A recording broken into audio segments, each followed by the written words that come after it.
दोस्तों स्वागत है आपका द बिगिन स्टडी जी के चैनल पे।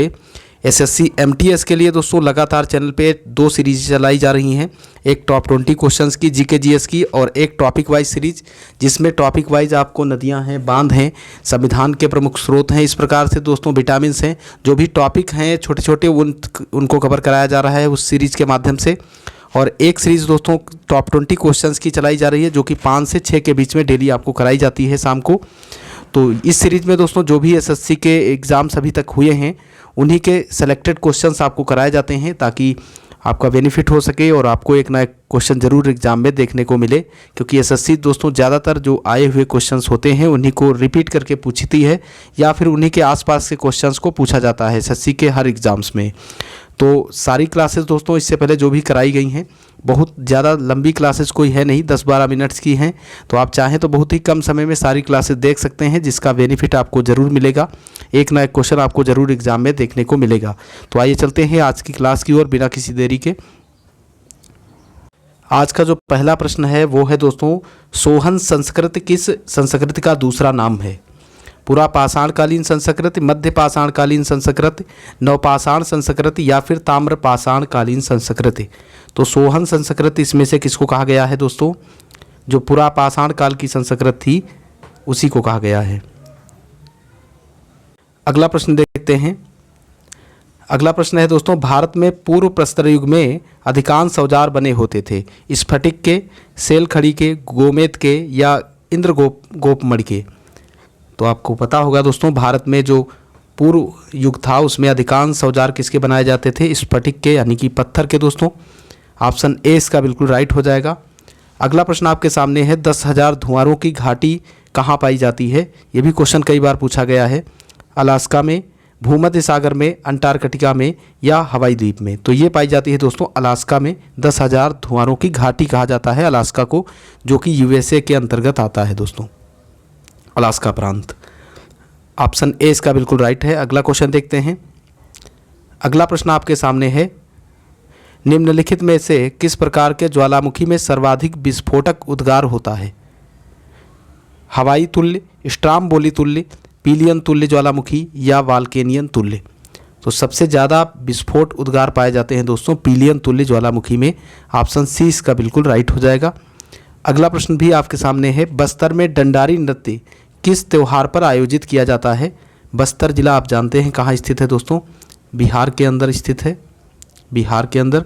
और दोस्तों डंडारी नृत्य किस त्यौहार पर आयोजित किया जाता है?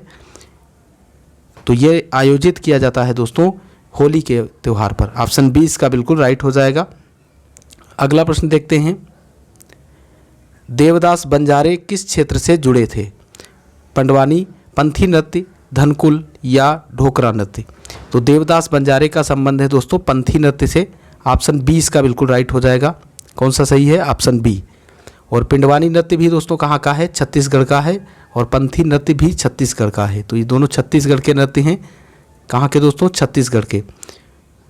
गुरु घासीदास टाइगर रिजर्व, जिसको दोस्तों रामसर स्थल में अभी शामिल किया गया है, किसको? गुरु घासीदास को, गुरु घासीदास टाइगर रिजर्व को। तो इसे भी आप याद रखिएगा, कहाँ है? छत्तीसगढ़ में है।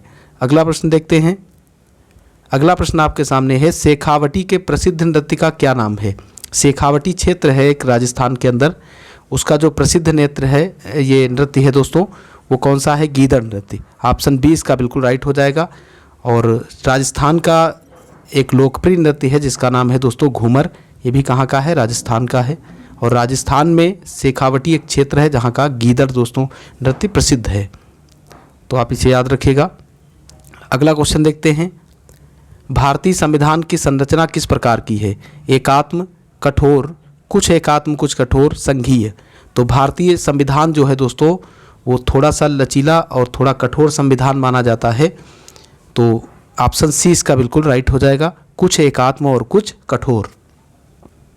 अगला प्रश्न देखते हैं, निम्नलिखित संविधान की अवधारणा ने सर्वप्रथम कहाँ जन्म लिया?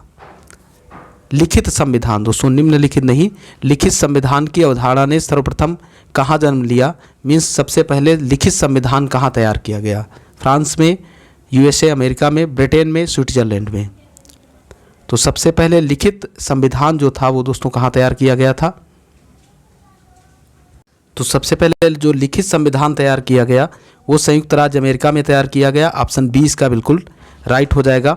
वैसे तो सबसे प्राचीन संविधान दोस्तों कहाँ का है? ब्रिटेन का है, इंग्लैंड का, लेकिन वो अलिखित दोस्तों है, अलिखित संविधान है, लिखित नहीं है। तो लिखित यदि आपसे पूछे सर्वप्रथम कहाँ तैयार किया गया तो संयुक्त राज्य अमेरिका में।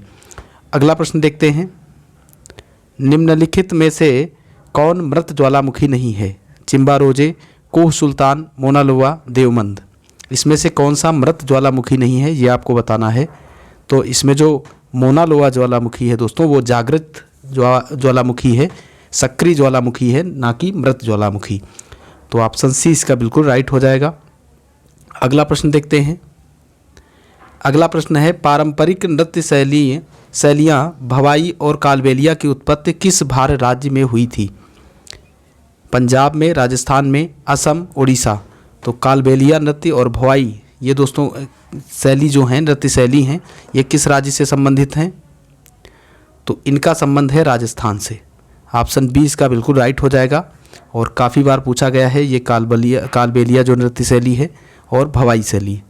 अगला क्वेश्चन देखते हैं, भारत में कौन सी नदी भ्रंश घाटी से होकर बहती है? सोन, नर्मदा, पेरियार, पेनगंगा। तो इसमें से कौन सी नदी ऐसी है? नर्मदा जो है दोस्तों वो भ्रंश घाटी से होकर के, भ्रंश या फिर रिफ्ट घाटी भी इसको कहते हैं, वहाँ से होकर के बहती है नर्मदा नदी।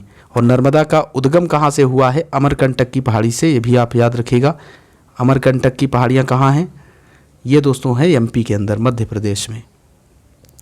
नर्मदा और सोन इन दोनों नदियों का उद्गम एक ही स्थान से होता है, अमरकंटक की पहाड़ी से। अगला क्वेश्चन देखते हैं। अगला प्रश्न है, कांग्रेस के 1929 के लाहौर सम्मेलन में जवाहरलाल नेहरू ने घोषणा की थी पूर्ण स्वराज की, होम रूल की, देसी रियासतों के एकीकरण की। तो इसमें दोस्तों जो मांग की गई थी, जवाहरलाल नेहरू के द्वारा जो घोषणा की गई थी वो पूर्ण स्वराज की घोषणा की गई थी। ऑप्शन ए इसका बिल्कुल राइट हो जाएगा, लाहौर अधिवेशन में। अगला क्वेश्चन देखते हैं, दूरबीन का आविष्कार किया था गैलीलियो ने, गुटेनबर्ग ने, एडिसन ने, ग्राहम बेल ने। तो दूरबीन का आविष्कार गैलीलियो के द्वारा किया गया। ऑप्शन ए इसका बिल्कुल राइट हो जाएगा। कौन सा सही है इसमें दोस्तों? ऑप्शन ए बिल्कुल राइट है इसका। अगला प्रश्न देखते हैं। अगला प्रश्न आपके सामने है, साज घड़ी के बारीक पुर्जों को दिखाने के लिए किसका उपयोग किया जाता है? फोटो कैमरा का। घड़ी के दोस्तों जो बारीक पुर्जे हैं उसको देखने के लिए किसका उपयोग किया जाता है? फोटो कैमरा का, आवर्धक लेंस का, संयुक्त सूक्ष्मदर्शी का या दूरदर्शी का। तो इसके लिए प्रयोग किया जाता है आवर्धक लेंस का। ऑप्शन 20 का बिल्कुल राइट हो जाएगा। अगला प्रश्न है, अवतल लेंस प्रयुक्त होता है सुधार हेतु मोतियाबिंद के, दीर्घ दृष्टि के, निकट दृष्टि दोष के या दूर दृष्टि दोष के। तो अवतल लेंस का प्रयोग किसके लिए किया जाता है?